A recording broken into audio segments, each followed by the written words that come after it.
أعوذ بالله من الشيطان الرجيم بسم الله الرحمن الرحيم وذروا ظاهر الإثم وباطنه إن الذين يكسبون الإثم سيجزون بما كانوا يقترفون ولا تأكلوا مما لم يذكر اسم الله عليه وإنه لفسق وَإِنَّ الشَّيَاطِينَ لَيُوحُونَ إِلَىٰ أَوْلِيَائِهِمْ لِيُجَادِلُوكُمْ وَإِنْ أَطَعْتُمُوهُمْ إِنَّكُمْ لَمُشْرِكُونَ صدق اللہ العظیم۔ معزز سامعین، بزرگوں، پیارے بھائیوں اور سننے والی خواتین، مائیں اور بہنیں، گزشتہ مجلس میں یہ بات عرض کی جا رہی تھی کہ حق سبحانہ و تعالی نے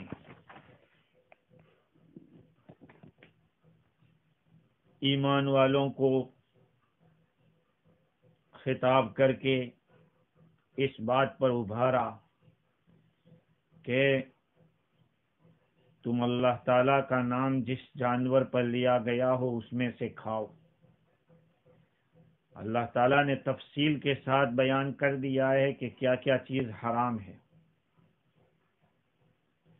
اصل میں یہ آیت کریمہ چونکہ مشرکین نے مسلمانوں کو شبہ میں ڈالنے کے لیے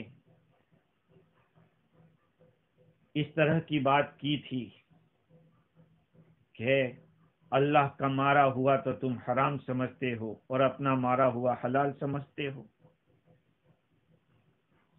اس پر اللہ تعالیٰ نے اس آیت کریمہ کے اندر جواب دیا ہے۔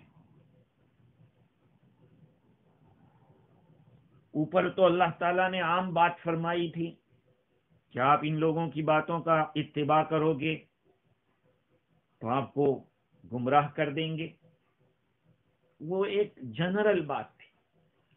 یہاں پر ایک اسپیشل بات، ایک خاص مسئلے کے بارے میں بتلا رہے ہیں، وہ مذبوح اور غیر مذبوح کے بارے میں، ذبح کیے ہوئے جانور کے بارے میں۔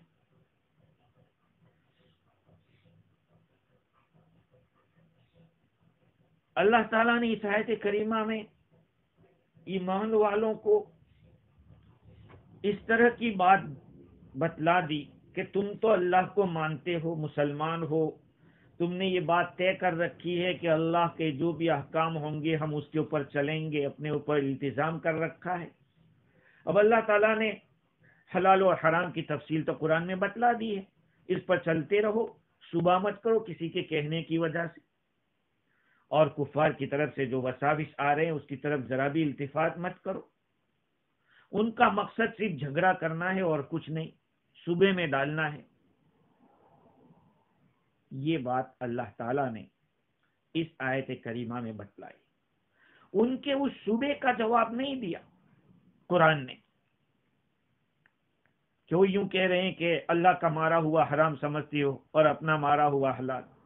تو دیکھیے حضرت حکیم الامت مجدد ملت مولانا اشرف علی تھانوی نور اللہ مرقدہ نے بڑی اچھی تفصیل بیان کی اس کے اوپر کہ ایک ہوتا ہے لا جس کو اصول کہتے ہیں، اور ایک ہوتی ہے فرع جو اس اصول کے نیچے آتی ہے جس کو جزئیہ کہتے ہیں۔ جو ایشوز ہوتے ہیں وہ ایشوز ایک لا کے نیچے آتے ہیں۔ جہاں تک لا کا سوال ہے اس کو ثابت کرنے کے لیے عقلی دلائل کی ضرورت پڑتی ہے۔ جب وہ لا ثابت ہو جاتا ہے تو پھر لا کے ثابت ہو جانے کے بعد جو ایشوز اس کے نیچے آ سکتے ہیں اس کو تو صرف نقل کر دینا کافی ہوتا ہے، دلائل نقلیہ کافی ہوتے ہیں، عقلیات کی ضرورت نہیں ہوتی، اس لیے کہ ہر جزئی کے لیے عقلی دلیل لینے جائیں گے تو مشکل پڑے گا. کبھی کبھی شبہ بھی پڑ سکتا ہے ہر جزئی کی عقلی دلیل دینے جائیں گے تو. ہاں اگر ایسے آدمی کے ساتھ پالا پڑا ہو جو چاہتا ہی یہ ہے کہ اس کو عقلی دلیل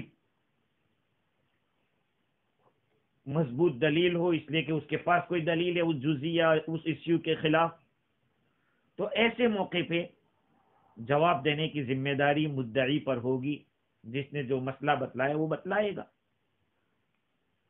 مشرکین نے جو شبہ ڈالا تھا مسلمانوں کو اس میں اس کا احتمال نہیں، اس لیے اللہ تعالیٰ نے جواب میں مسلمانوں کو اسی قاعدے اوپر جو ذکر کیا قاعدہ اس کے مطابق اللہ نے خطاب کیا کہ ایسے خرافات پر نظر مت ڈالو، بس حق کے معتقد اور عامل رہو، کرتے رہو.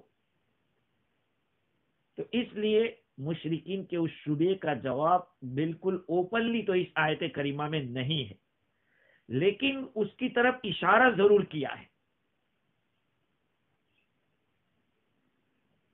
ایک تو یہ کہ اوپر اللہ تعالیٰ نے فرمایا فَكُلُوا مِمَّا ذُكِرَ اسْمُ اللَّهِ عَلَيْهِ، تم کھاؤ اس میں سے جس پر اللہ کا نام لیا گیا. اس میں تو اشارہ ملتا ہے کہ ذبح کیا ہوا اس وقت اللہ کا نام لیا جاوے. اور دوسرا لا تَأْكُلُوا مِمَّا لَمْ يُذْكَرِ اسْمُ اللَّهِ، جس پر اللہ کا نام نہیں لیا گیا ہے اس کو مت کھاؤ. معلوم ہوتا ہے اور بھی دلائل سے کہ ذبح کے وقت اللہ کا نام کا لیا جانا ضروری ہے. تو جس پر اللہ کا نام لیا گیا وہ تو کلیئر کٹ ہے، جس پر اللہ کا نام نہیں لیا گیا ہے، جس کو نہ کھانے کا حکم دیا ہے، اس کے اندر ایک تو وہ جانور ہے جس پر اللہ کا نام ہی نہیں لیا ہے، اور اس کے اندر دو چیزیں آتی ہیں. ایک تو ذبح ہی نہیں ہوا ہے، ذبح نہیں ہوا تو اللہ کا نام ہی نہیں لیا گیا اس پر، اور دوسرا یہ کہ ذبح تو کیا لیکن اللہ کا نام نہیں لیا گیا. یہ دونوں صورتیں لا تأکلوا مما لم یذکر اسم اللہ کے اندر آتی ہے.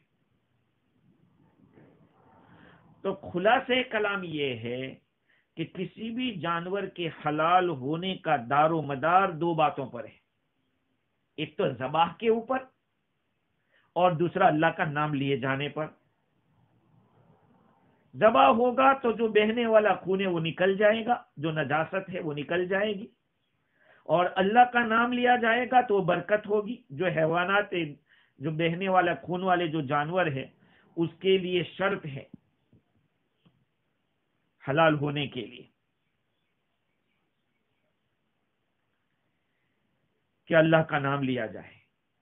تو دو چیزیں ضروری ہوئی، تو اشارہ اس بات کی طرف ہو گیا دونوں چیزوں کا ہونا ضروری ہے. اگر ایک بھی مرتفع ہو گیا،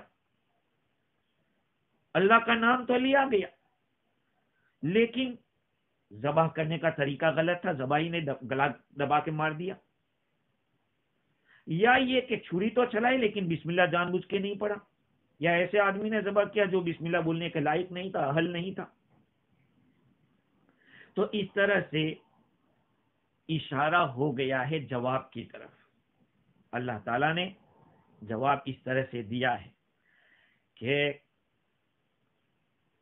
شریعت نے یہ مقرر کیا ہے کہ کسی بھی جانور کو ذبح کیا جائے، حلال ہوگا جانور ایک تو ذبح کرنے سے اور دوسرا اس کے ساتھ اللہ کا نام لینے سے. یہ دونوں مل کر پوری کنڈیشن کی حیثیت رکھتے ہیں جانور کے حلال ہونے کے لیے. خیر اس کے بعد اللہ تعالیٰ نے اور بھی احکام بیان کیے. جس میں اللہ تعالیٰ فرماتے ہیں وَذَرُوا ظَاهِرَ الْإِثْمِ وَبَاطِنَهُ إِنَّ الَّذِينَ يَكْسِبُونَ الْإِثْمَ سَيُجْزَوْنَ بِمَا كَانُوا يَقْتَرِفُونَ، اور تم لوگ چھوڑ دو ظاہری گناہ اور باطنی گناہ، کھلے گناہ اور چھپے گناہ، تمام قسم کے گناہوں کو چھوڑ دو۔ ان الذين يكسبون الاثم سيجزون بما كانوا يقترفون، یقیناً جو لوگ گناہ کرتے ہیں وہ اپنے کیے کی سزا عنقریب پائیں گے۔ بات ابھی کھانے پینے کی چل رہی تھی، اللہ تعالیٰ نے گناہوں کو چھوڑنے کا حکم دیا۔ گناہ دو ہی قسم کے ہوتے ہیں، ظاہری اور باطنی، دونوں کو اللہ تعالیٰ چھوڑنے کا حکم دے رہے ہیں۔ ما قبل سے تعلق یہ ہے کہ اللہ تعالیٰ نے اوپر یہ بات بتلائی تھی کہ حرام کی ہوئی چیزوں کو اللہ نے تفصیل کے ساتھ بیان کر دیا ہے۔ اب ایسی چیز کو بیان کر رہے ہیں، اوپر تو تفصیل تھی کہ کیا حلال ہے کیا حرام ہے، اب ایسی چیز بیان کرتے ہیں کہ جس کا سب حرام ہے، یعنی گناہ کرنا، چاہے ظاہری گناہ ہو چاہے باطنی گناہ ہو، سب کو چھوڑنا ضروری ہے۔ اللہ تعالیٰ فرماتے ہیں وَذَرُوا ظَاهِرَ الْإِثْمِ وَبَاطِنَهُ، تم کھلے گناہ کو اور چھپے گناہ کو چھوڑ دو۔ پہلے تو یہ سمجھیں کہ گناہ کس کو کہتے ہیں۔ نواس ابن سمعان رضی اللہ تعالیٰ عنہ کی روایت ہے، ابن کثیر رحمۃ اللہ علیہ نے اس کو نقل کیا کہ میں نے رسول اللہ صلی اللہ علیہ وسلم سے گناہ کے بارے میں پوچھا، اسم کے بارے میں۔ آپ نے فرمایا الاسم ما حاک فی صدرک وکرہت ان یطلع الناس علیہ، گناہ تو اس کو کہتے ہیں جو تیرے سینے میں کھٹکتا ہو اور تو اس بات کو ناپسند کرتا ہو کہ لوگ اس سے واقف ہو جائیں، ہاں اس کو کہتے ہیں گناہ۔ اس جگہ کے اوپر گناہ لفظ بولا ہے، لیکن حکم اس کا ہے کہ جس سے گناہ صادر ہوتا ہے اس کو چھوڑو، ما یوجب الاسم، جو گناہ کو لازم کر دیتے ہیں۔ بھائی گناہ کا وجود جس سے ہو جاتا ہے اس کو چھوڑو۔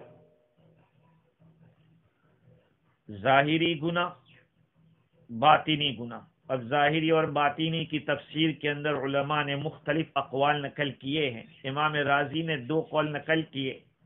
ظاہری گناہ سے مراد زنا ہے اور وہ کھلم کھلا زنا کرنا ہے، اور باطنی گناہ سے مراد چپکے گناہ کرنا، زنا کرنا۔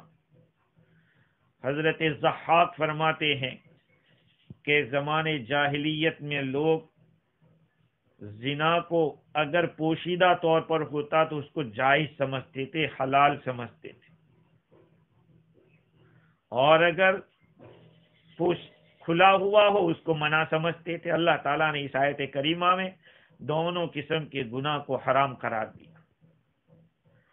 ایک قول تو یہ ہے کہ ظاہری گناہ سے مراد کھلم کھلا زنا، اور باطنی گناہ سے مراد چپکے کرنا۔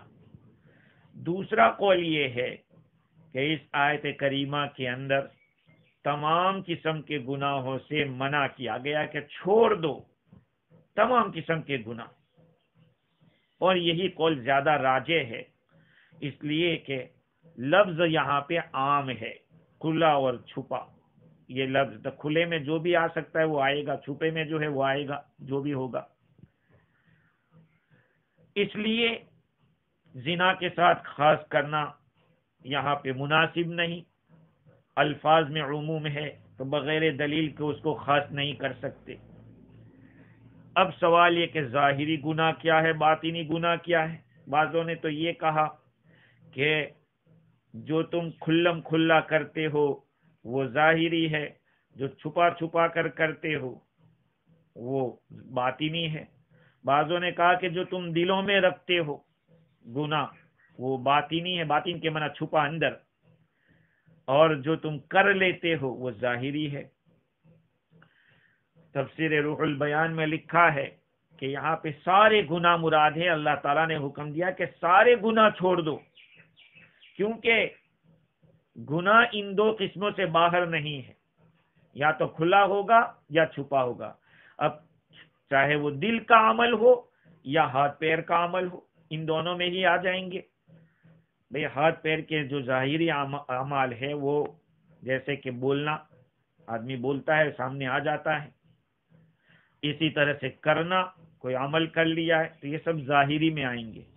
اور باطینی اعمال جو دل کے اعمال ہے، دل کے گناہ ہے، اس کو چھوڑنے کا حکم دیا. جیسے کہ عقائد فاسدہ، غلط عقائد، عزائم باطلہ، برے ارادے یہ بھی اس کے اندر داخل ہے. ابن انباری کا قول امام رازی نے لکھا کہ ارادہ یہاں یہ کیا گیا ہے، اللہ تعالیٰ کا جو حکم ہے وَذَرُوا ظَاهِرَ الْإِثْمِ وَبَاطِنَهُ، مطلب یہ گناہ کو ہر جہت سے چھوڑ دو، ہر جہت سے گناہ کو چھوڑ دو. جیسے کوئی یوں کہتا ہے ما اخذت من هذا المال قليلا ولا كثيرا، میں نے اس مال میں سے تھوڑا اور زیادہ کچھ نہیں لیا ہے، یعنی کسی بھی شکل میں سے میں نے کسی شکل سے میں نے اس مال میں سے کچھ نہیں لیا.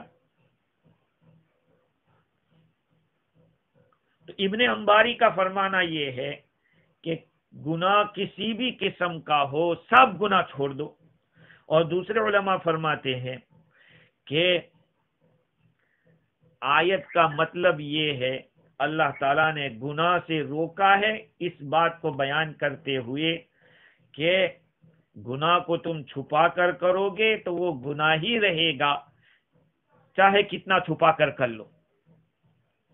بھئی اللہ کی نافرمانی آدمی کہاں چھپا کے کرے، یہاں تک کہ اپنی بیوی سے صحبت کر رہا ہے اور نیت کسی اور عورت کی کر رہا ہے، یقیناً یہ زنا کر رہا ہے. یہ تو خدا ہی جانتا ہے، وہ تو دل کی بات ہے اور وہ بھی گناہ ہے. امام رازی نے لکھا ہے کہ یہ بھی مراد ہو سکتی ہے کہ ظاہری گناہ کا مطلب یہ ہے کہ گناہ پر اقدام سے روکا گیا، گناہ کی طرف قدم مت بڑھاؤ.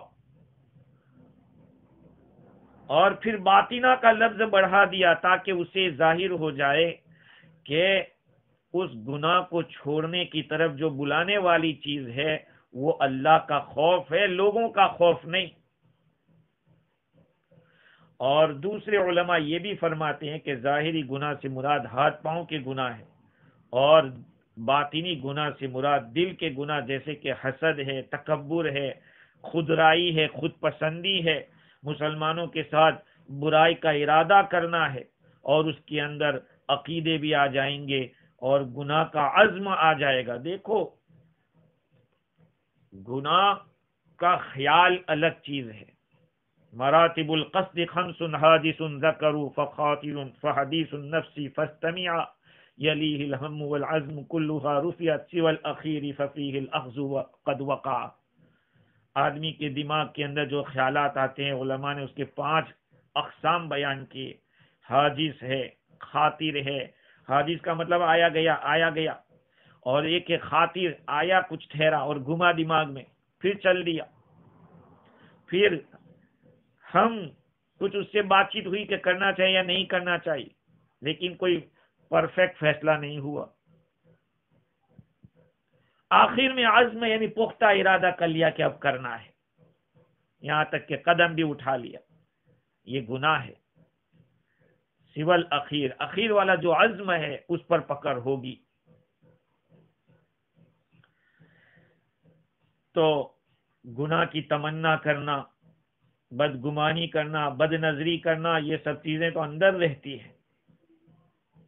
اللہ تعالیٰ نے تمام قسم کے گناہوں کو چھوڑنے کا حکم دیا ہے.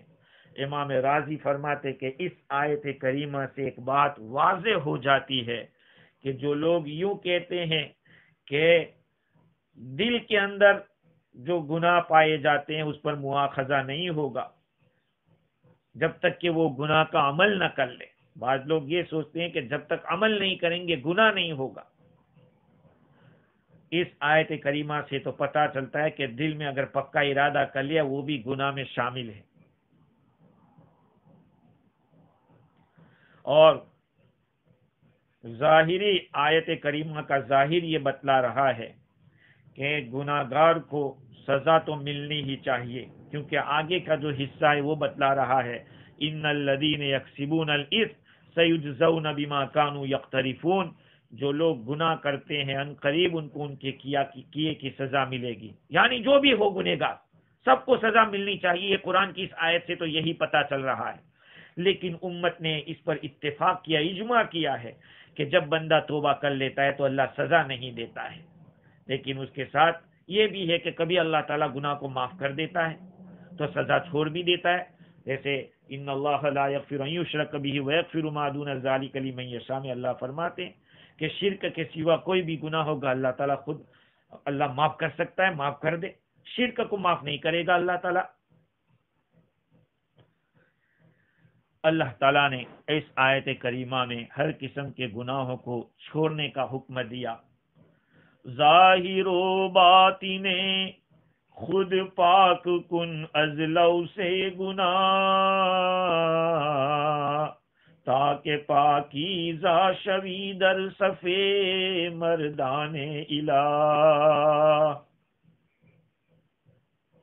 اپنے ظاہر اور باطن کو پاک کر گناہ کے ملوث ہونے سے، گناہ کی آلائش سے اپنے آپ کو پاک رکھ. ظاہری اور باطنی، اپنے ظاہر کو بھی صاف ستھرا رکھو، باطن کو بھی صاف ستھرا رکھو، گناہ کی آلائش سے اس کو صاف رکھو تاکہ اللہ کے بندوں کی صف کے اندر تو پاکیزہ رہے. یہ ہے تفسیر روح البیان میں بطور اشارے کے یہ بات بیان کی کہ اللہ تعالیٰ نے انسان کا ایک ظاہر بنایا ہے، وہ جو اس کا ظاہری جسم ہے، ایک باطن بنایا جو اس کا دل اور اس کی روح ہے. اسی طرح سے گناہ کے اندر بھی کچھ ظاہر ہے، جیسے کہ بولنا ہے، کرنا ہے، طبیعت کے موافق کاموں کو کرنا شریعت کے مخالف بن کے، یہ ساری چیزیں آ گئی اس میں. اپنی طبیعت کی موافقت کرتے ہوئے شریعت کی مخالفت کرنے کے لیے جو قول استعمال کیا جائے یا جو فعل کیا جائے وہ سب ظاہر کے اندر آ جائیں گے. اور باطن کہا کہ ہر وہ اخلاق جو حیوانی ہو، سبوعی درندے والی صفت ہو، شیطانی ہو، یہ سب چیزیں آ گئی. حیوانی کا مطلب یہ ہے کہ نقصان ہی آدمی سوچے. سبوئی کے معنی پھاڑ ڈالنے کی بات، پھاڑ کھانے کی بات. شیطانی کے معنی خواہشات کی بات. ہاں، یہ ساری چیزیں اندر کی ہے. وَذَرُوا ظَاهِرَ الْإِثْمِ، شریعت کے اعمال کو اپنی زندگی میں لا کر طبعی اعمال کو چھوڑو، اور وباطنہ، اور اخلاق ذمیمہ اور نفسانیہ کو چھوڑو. اللہ تعالیٰ کے اور فرشتوں کے جو اخلاق ہے ان کو اپنا کر. سَيُجْزَوْنَ مَا كَانُوا يَعْمَلُونَ، اللہ تعالیٰ فرماتے ہیں کہ ان قریب ان کو سزا دی جائے گی ان کے کیے کی. یا ان قریب اللہ فرما رہے یعنی جلدی بھی.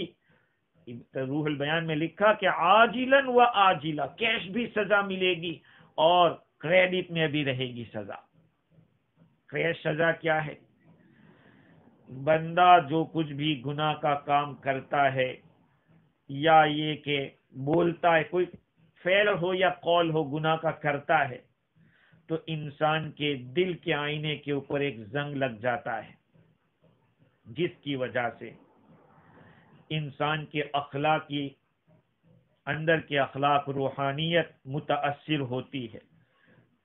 اور جیسے جیسے گناہ کرتا جاتا ہے تو نفسانی اخلاق کا جو مزاج ہے، ظلمانی اخلاق کا جو مزاج ہے وہ پاورفل ہوتا جاتا ہے اور روحانیت مغلوب ہوتی جاتی ہے، خواہشات غالب ہوتی جاتی ہے. آدمی دنیا کی طرف اور اس کی شہوتوں کی طرف مائل ہوتا جاتا ہے.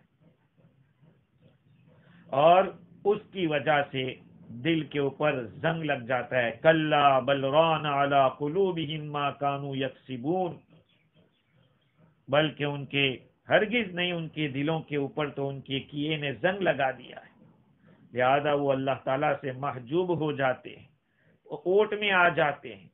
یہ بہت بڑی سزا ہے، اور یہ کیش سزا ہے.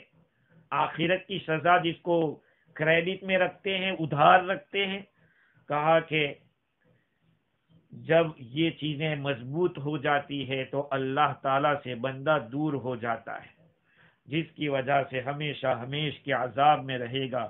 کلا انہم عن ربہم یومئذ لمحجوبون، ہرگز نہیں، وہ لوگ اپنے رب سے پردے میں ہوں گے، اوٹ میں ہوں گے. مطلب یہ ہے، خلاصہ کلام یہ ہے کہ گنہگار کوئی بھی ہو مشیت کے خطرے میں ہے. ارے عبادت اللہ کے فرما برداروں کو ڈر رہتا ہے، گنہگاروں کو تو ڈرنا ہی ہے، لیکن اطاعت کرنے والے بھی ہر گھڑی ڈرتے ہیں کہ پتہ نہیں ہمارا خاتمہ کس پہ ہوتا ہے. لہذا یہ گنہگار، تو غرور میں مت آ جا، دھوکے میں مت آ جا، اس لیے کہ اللہ کی مہربانی ہر گنہگار کو نہیں ملے گی. اور ہمیں پتہ نہیں کہ اللہ تعالی ہمارے ساتھ معافی کا معاملہ کرتا ہے یا پکڑ کا معاملہ کرتا ہے، اور پہلے ہی وہلے میں اللہ معاف کر دے، یہ بہت کم ہوتا ہے، بہت کم ہوتا ہے. اس لیے صاحب روح البیان نے بتایا کہ گنہگار کو بھی خاص طور پہ یہ سوچنا چاہیے کہ ہم خطرے میں ہیں. جب فرما برداری کرنے والے خطرے میں کہ کتنا اخلاص سے کیا تھا. اللہ تعالی ہم سب کو صحیح سمجھ عطا فرمائے. مالک بن دینار رحمت اللہ علیہ کا ایک واقعہ تفسیر روح البیان میں لکھا ہے، وہ میں نقل کر دیتا ہوں کہ بصرہ کے اندر مالک بن دینار رحمت اللہ علیہ نے دیکھا لوگوں کو کہ ایک جنازے کو اٹھائے ہوئے جا رہے ہیں، کچھ لوگ ہیں اور جنازے کے پیچھے کوئی چلنے والا نہیں ہے. تو میں نے ان لوگوں سے پوچھا، مالک بن دینار رحمت اللہ علیہ فرماتے ہیں کہ جنازہ اٹھانے والوں سے پوچھا کہ بھئی کیا بات ہے، لوگ نہیں ہیں؟ کہا کہ ھذا رجل من کبار المذنبین، یہ بڑے گنہگاروں میں سے ایک بڑا گنہگار ہے. مالک بن دینار رحمت اللہ علیہ فرماتے کہ میں نے اس کی جنازے کی نماز پڑھی اور میں نے ہی اس کو قبر میں اتارا. اتارنے کے بعد میں ایک سائے کی طرف متوجہ ہوا، میری آنکھ لگ گئی، سو گیا. دیکھتا ہوں کہ دو فرشتے آسمان سے اترے اور جس کو دفنایا تھا اس کی قبر کو کھود کے اندر گئے. ایک اترا ان میں سے اور اس کے ساتھی سے کہا کہ لکھ دے اس کو جہنمیوں میں سے ہے، کیونکہ اس کے بدن کا کوئی حصہ خالی نہیں جس نے گناہ نہ کیا ہو، اس کے اوپر تو بہت بوجھ ہے. اس کے ساتھی نے کہا یا جلدی مت کر، اس کی آنکھوں کو دیکھ لے کہ آنکھوں میں تو کچھ ہے نہیں کہ نہیں. کہا آنکھیں بھی دیکھ لی، اس کو حرام چیزوں کو دیکھ کر میں نے گناہوں سے بھرا ہوا پایا ہے. کہا کان دیکھ لے، کہا وہ بھی میں نے جانچ لیا، وہ بھی فواحش اور منکرات کو سن سن کر اس نے گناہوں سے بھرا ہے. کہا زبان کو دیکھ، کہا میں نے زبان کو بھی چیک کیا تو ممنوع چیزوں کے ارتکاب سے اس کو بھی میں نے بھرا ہوا پایا. کہا کہ اس کے ہاتھوں کو جانچ لے، چیک کر لے. کہا میں نے ان کو بھی چیک کیا، لیکن حرام چیزوں کے ارتکاب کی وجہ سے وہ بھی گناہوں سے بھرے ہوئے ہیں.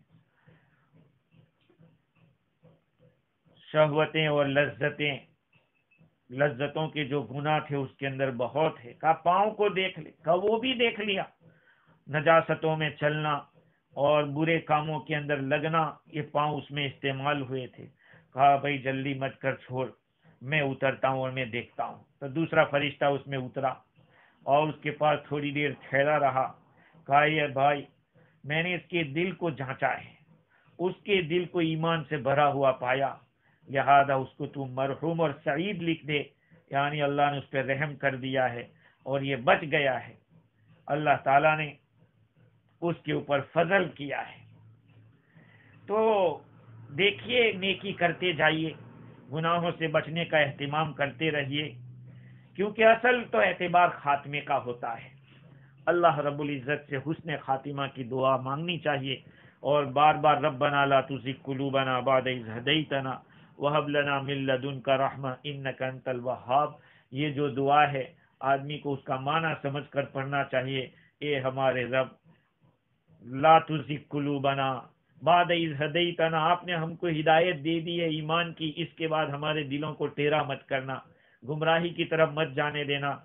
انک انت الوہاب، یقیناً تو ہی دینے والا اور عطیہ بخشش کرنے والا ہے۔ انک انت الوہاب۔ خیر، یہ آیت کریمہ دلالت کر رہی ہے کہ ہر قسم کے گناہوں کو ہمیں چھوڑ دینا چاہیے، ظاہری ہو یا باطنی ہو، کیونکہ یہ اللہ تعالیٰ کی ناراضگی کا سبب بنتے ہیں۔ وَذَرُوا ظَاهِرَ الْإِثْمِ وَبَاطِنَهُ۔ اب یہ چھوٹے گناہ، بڑے گناہ آدمی کو چھوڑ دینا چاہیے، اپنے بارے میں غور و فکر کرنا چاہیے کہ میرا حال کیا ہے۔ آگے کی آیت دیکھیے اللہ تعالیٰ کیا فرماتے ہیں، پھر اسی مضمون کی طرف، وَلَا تَأْكُلُوا مِمَّا لَمْ يُذْكَرِ اسْمُ اللَّهِ عَلَيْهِ وَإِنَّهُ لَفِسْقٌ وَإِنَّ الشَّيَاطِينَ لَيُوحُونَ إِلَىٰ أَوْلِيَائِهِمْ لِيُجَادِلُوكُمْ وَإِنْ أَطَعْتُمُوهُمْ إِنَّكُمْ لَمُشْرِكُونَ۔ اور تم مت کھاؤ اس میں سے جس پر اللہ تعالیٰ کا نام نہ لیا گیا ہو، یہ کھانا گناہ ہے، اور یقیناً یہ شیاطین اپنے دوستوں کے دلوں میں ڈالتے ہیں تاکہ وہ تم سے جھگڑا کرے۔ وَإِنْ أَطَعْتُمُوهُمْ إِنَّكُمْ لَمُشْرِكُونَ، اگر تم نے ان کا کہنا مان لیا تو تم بھی مشرک ہو جاؤ گے، تم بھی شرک کرنے والے ہو جاؤ گے۔ اللہ تعالیٰ کا نام لیا گیا ہو اسی کو کھانا ہے۔ علامہ عثمانی نے لکھا ہے کہ مسلمان کا عقیدہ یہ ہے کہ ہر چیز کو بالواسطہ یا بلا واسطہ اللہ ہی پیدا کرتا ہے، ہر چیز کا خالق وہی ہے، اور وہی مارتا بھی ہے، موت بھی وہی دیتا ہے۔ تو جس طرح اس کی پیدا کی ہوئی چیزوں میں بعض کا کھانا ہم کو پسند آتا ہے اور نفع دینے والا ہوتا ہے، جیسے کہ ایپل ہے، گریپس ہے وغیرہ، اور بعض چیزوں سے ہم نفرت کرتے ہیں یا اس کو نقصان دینے والا سمجھتے ہیں، جیسے کہ ناپاک اور گندی چیزیں ہیں، زہر ہے وغیرہ۔ تو اسی طرح سے ماری ہوئی جو چیز ہے، جس کو مار دیا گیا ہے، وہ بھی دو قسم کی ہے۔ جو جانور ہے وہ بھی دو قسم کے ہیں، ایک جن سے فطرت سلیمہ نفرت کرے، یعنی ان کا کھانا ہماری بدنی یا روحانی صحت کے لیے اللہ کے نزدیک نقصان دہ ہو۔ ایک تو وہ، جیسے کہ جن جانوروں کے اندر بہتا ہوا خون ہے، وہ اگر اپنی موت سے مر جاوے، اس کا خون وغیرہ گوشت، چونکہ خون بہنے والا جو خون ہے وہ ناپاک ہوتا ہے، اور وہ خون نقصان دہ ہے۔ جب جانور اپنی موت مر جاتا ہے تو اس کے گوشت تک کے اندر وہ بہنے والا خون جذب ہو جاتا ہے، جب جذب ہو گیا تو پورا گوشت ناپاک ہو گیا۔ تو ایک قسم تو وہ ہے، دوسری قسم وہ ہے جو حلال اور طیب جانور، جو باقاعدہ اللہ کے نام پر ذبح کیا ہو، یہ بھی خدا ہی کا مارا ہوا ہے، پہلا بھی جو مارا وہ بھی خدا کا، اور یہ بھی خدا کا، جس پر مسلمان کی چھری کے توسط سے اس کو موت طاری ہوئی ہے۔ مسلمان کی چھری بسم اللہ اللہ پر بولا ہے، اور چھری چلی ہے تو جو جتنا خون بہنے والا تھا وہ نکل گیا۔ تو یہ عمل ذبح اور اللہ کے نام کی برکت سے اس کا گوشت پاک اور صاف ہو گیا۔ جو شخص دونوں قسم کو ایک کرنا چاہے، ظاہری بات ہے، قرآن آگے اوپر کی آیت میں لکھا نے، ان ربک هو اعلم بالمعتدین، اللہ تعالیٰ حد تجاوزی کرنے والوں کو خوب جانتا ہے۔ ظاہری بات ہے اللہ تعالیٰ ایک کو حلال قرار دے رہا ہے اور ایک کو حرام قرار دے رہا ہے۔ جو لوگ یہ کہتے ہیں کہ بھئی اپنا کیا تو حلال اور خدا کا مارا ہوا ہے وہ بھی حلال، وہ کیسے ہو سکتا ہے؟ اللہ تعالیٰ نے خود موت دی ہے اس کو، اور وہ خود اس کو حرام قرار دے رہا ہے۔ قرآن میں بار بار میتا میتا کا لفظ آیا ہے، حرم علیکم المیتہ۔ تو جو آدمی حلال کو حرام کہہ دے گا، حرام کو حلال کہہ دے گا، وہ حد تجاوزی کرنے والا ہے۔ خیر، اللہ تعالیٰ نے اس آیت کریمہ میں یہ منع کیا ہے کہ جس پر اللہ کا نام نہ لیا گیا ہو اس میں سے مت کھاؤ۔ اب سوال یہ ہے کہ کیا ساری چیزیں ایسی ہے کہ جس پر اللہ کا نام نہ لیا گیا وہ نہ کھائیں؟ چنانچہ حضرت عطا تو یہی فرماتے ہیں کہ ہر کھانے کی چیز یا پینے کی چیز جس پر اللہ کا نام نہیں لیا گیا ہے وہ حرام ہے، ان کا یہ کہنا ہے۔ اسی آیت سے وہ دلیل پکڑتے ہیں، لیکن تمام فقہا کا اس بات کے اوپر اتفاق ہے کہ یہاں پر ذبح کا نام مراد ہے، کہ جس پر اللہ کا نام، جس جانور کے اوپر ذبح کے وقت اللہ کا نام نہ لیا گیا ہو اس کو کھانا حرام ہے۔ لیکن اب یہ ہے کہ علماء کا اس میں اختلاف ہوا، اللہ کا جو نام نہیں لیا گیا ہے تو کیوں نہیں لیا گیا؟ جان بوجھ کر نہیں لیا گیا، بھول سے نہیں لیا گیا؟ اس کے بارے میں علماء کا اختلاف ہے۔ چنانچہ حافظ ابن کثیر رحمت اللہ علیہ نے لکھا ہے کہ اس مسئلے میں 3 قول ہیں۔ ایک تو یہ ہے کہ چاہے بسم اللہ جان بوجھ کر چھوڑا ہو یا بھول کر چھوڑا ہو، بہر کیف حلال نہیں ہے، بھول سے چھوڑا ہو یا جان بوجھ کر چھوڑ دیا ہو۔ یہ ابن عمر رضی اللہ تعالی عنہما سے منقول ہے، اور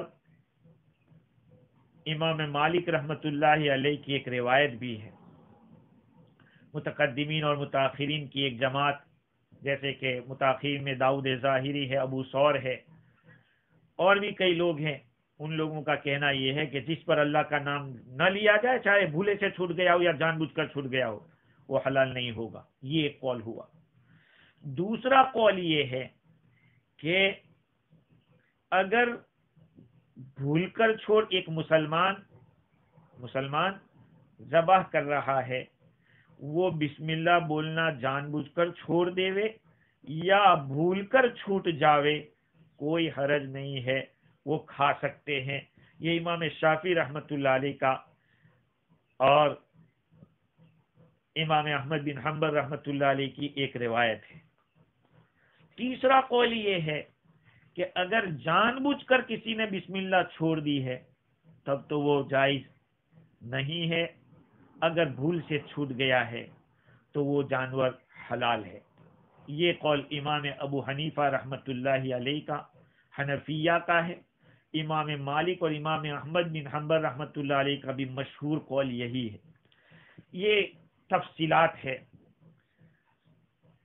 اللہ تعالیٰ نے اس آیت کریمہ کے اندر تو یہ فرمایا کہ لا تأکلوا مما لم یذکر اسم اللہ علیہ، تم مت کھاؤ اس جانور میں سے جس پر اللہ کا نام نہ لیا گیا ہو۔ چلو نہ لیا گیا ہو جان بوجھ کر، تو اس کا تو سمجھ میں آ گیا کہ نہیں لیا گیا۔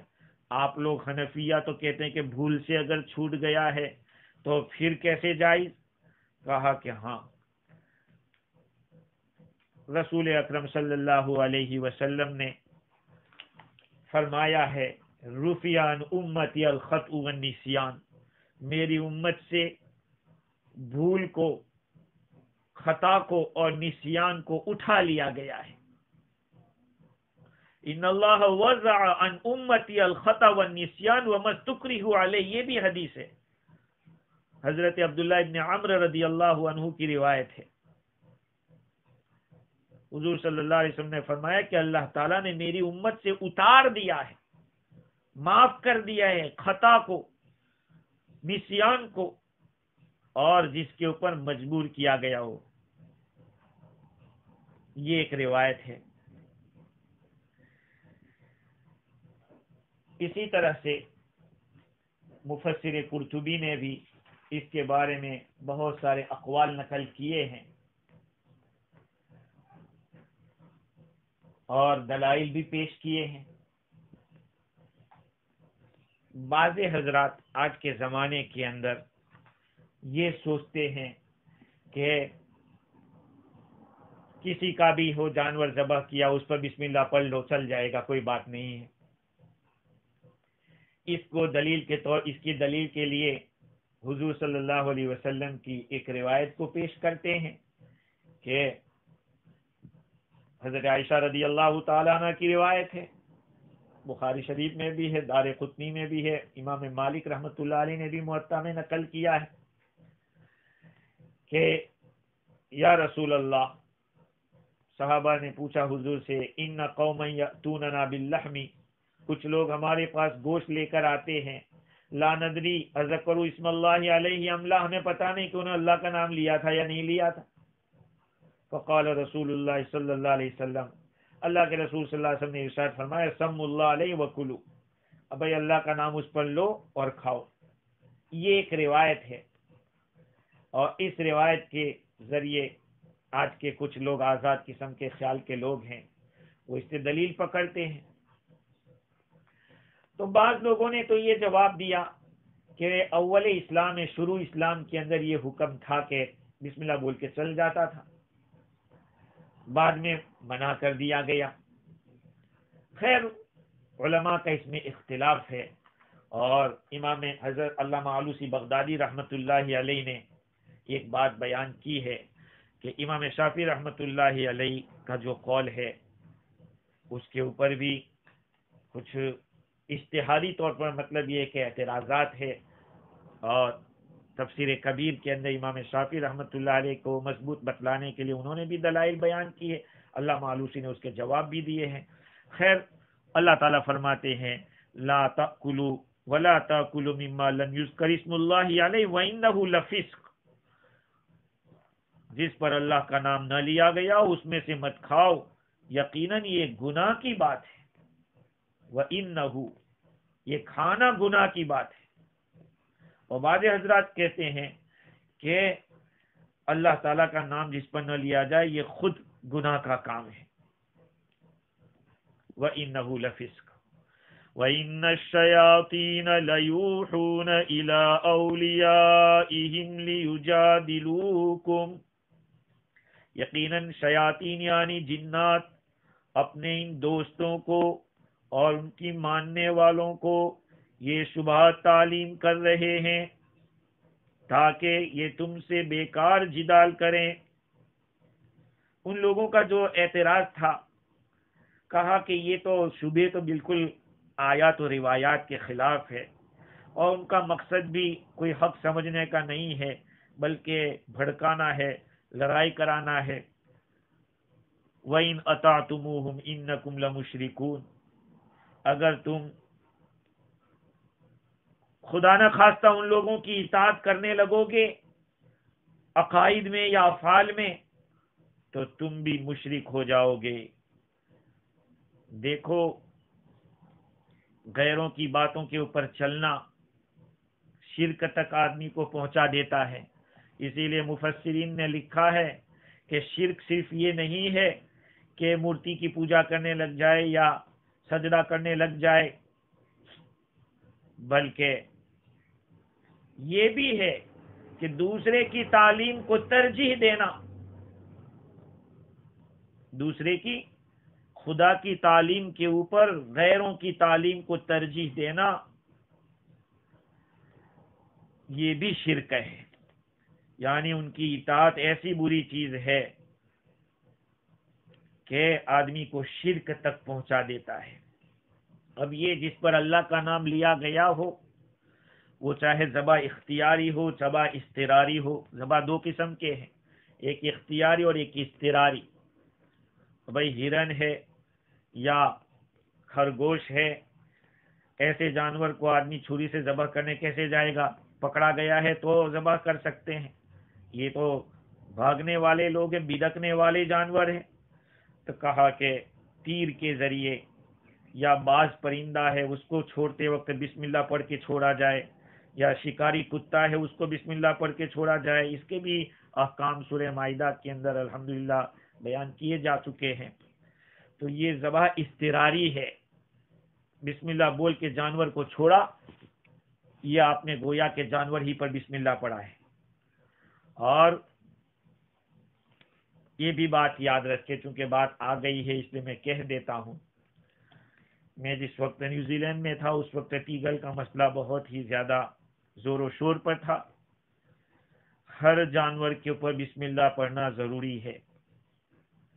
ہاں، جس جانور کو ہم ذبح کر رہے ہیں ہر ایک کے اوپر بسم اللہ اللہ اکبر بولنا ضروری ہے۔ اگر 10 بکرے ہیں، ایک بکرے کے اوپر دوسرا، دوسرے کے اوپر تیسرا، اس طرح سے لٹا دیا ہے اور ایک ہی بسم اللہ پڑھا تو یہ سب حلال ہو سکتے، اس لیے کہ سب کے اوپر پڑھا گیا ہے۔ لیکن ٹن بائی ٹن آ رہے ہیں تو ہر ایک کے اوپر بسم اللہ پڑھنا پڑے گا۔ اور آج کے الیکٹرانک زمانے کے اندر لوگ چاہتے ہیں، خاص طور پر بزنس مین، کہ 1 منٹ میں 120 جانور ذبح ہو جائے۔ اس طرح کے تو 1 منٹ میں 120 مرتبہ بسم اللہ اللہ کو کوئی بول سکتا ہے اور ذبح کرنے کا کام ہے۔ خیر، تو یہ مسئلہ چونکہ مسلمانوں کا بہت بڑا اہم مسئلہ غذا کا ہے، کیونکہ جیسی غذا کھائیں گے ایسا بلڈ بنے گا، جیسا بلڈ بنے گا ایسے اعمال کی توفیق ہوگی۔ قرآن مجید میں یا ایھا الرسل کلوا من الطیبات واعملوا صالحا، اے رسولو پاکیزہ غذا کھاؤ اور اچھا عمل کرو۔ تفسیر قادری کے اندر لکھا ہے کہ اچھے عمل کو پاکیزہ غذا کے ساتھ ایک گہرا تعلق ہے، اس لیے دونوں کو ایک ساتھ بیان کیا۔ وَإِنَّ الشَّيَاطِينَ لَيُوحُونَ إِلَىٰ أَوْلِيَائِهِمْ لِيُجَادِلُوكُمْ وَإِنْ أَطَعْتُمُوهُمْ إِنَّكُمْ لَمُشْرِكُونَ۔ اگر تم ان لوگوں کی اطاعت کرو گے تو تم بھی مشرک میں سے ہو جائیں گے۔ اس مقام کے اوپر اس آیت کے تحت تفسیر روح البیان کے اندر بھی اچھی خاصی معلومات انہوں نے بیان کی ہے۔ اللہ تعالیٰ کا نام لینے میں کیا کیا حکمتیں ہیں، اشارہ کیا لا تاکلوا طعاما، بھئی تم جو کھانا بھی کھاؤ اللہ کے حکم کے بغیر مت کھاؤ، اللہ کے ذکر کے اوپر اور اللہ تعالیٰ سے یہ طلب کرتے ہوئے۔ کیوں ایسا کرے؟ تاکہ جو ذکر کریں گے، بسم اللہ اللہ اکبر بولیں گے، اللہ کا ذکر ہوگا تو کھانے کے اوپر جو ظلمت ہے یا جو شہوت ہے، وہ جو آدمی کو فسق تک پہنچانے والی وہ ختم ہو جائے گی۔ ہاں، ایسا فسق جس کی وجہ سے روحانیت ختم ہو جاتی ہے۔ روایات میں آتا ہے ان شیطان یستحل الطعام الا بذکر اسم اللہ علیہ، شیطان اپنا کھانا حلال کر دیتا ہے مگر اللہ کا نام جہاں ذکر کیا جائے۔ بھئی کھانے سے پہلے بسم اللہ نہیں پڑھی جائے گی تو کیا ہوگا؟ شروع کے وقت نہیں پڑھیں گے تو، یا بیچ میں یاد آ گئے تو بسم اللہ اولہ نہیں پڑھیں گے، اولہ آخر نہیں پڑھیں گے تو کیا ہوگا؟